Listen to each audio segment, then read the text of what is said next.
Hey everyone, my name is Arihan Jain and today we're going to be talking about financial derivatives. Have you ever heard of the term derivatives before? Or you've always wanted to know what they are but never really found the time of understanding what it might be? I know it might sound a little confusing or even intimidating to a few of y'all, but honestly it's really quite simple. So what is financial derivatives? At the foundation level, financial derivatives are simply contracts between two or more interested parties.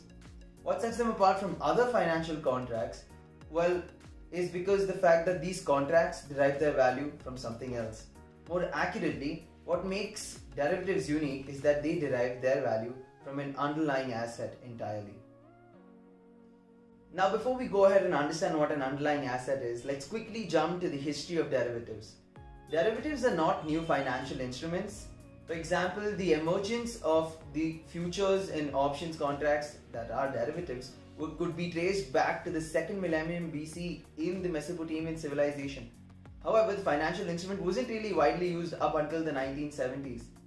The introduction of the new valuation techniques sparked the entire rapid development and growth of derivatives as we see today.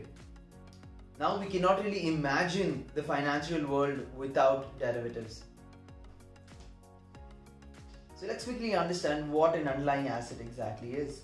An asset from which a derivative derives its value entirely is called as an underlying asset. To give you more context, let's take a look at a few underlying assets over here.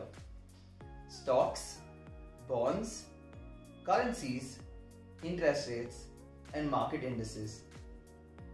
So the most important thing to take away from our discussion up until now on derivatives is that the value completely depends upon another value, that is the underlying asset.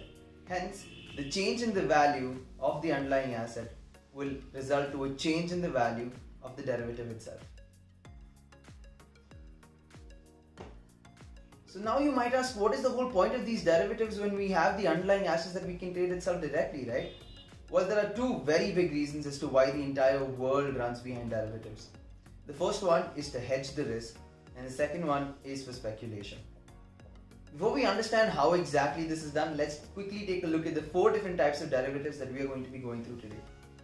Forwards, futures, options, and swaps. So now in conclusion, we've really understood what a derivative is. It's basically a contract based on the value of something else. And in this case, it's always an underlying asset. Why do people do this? It's to hedge their risk and also for speculation.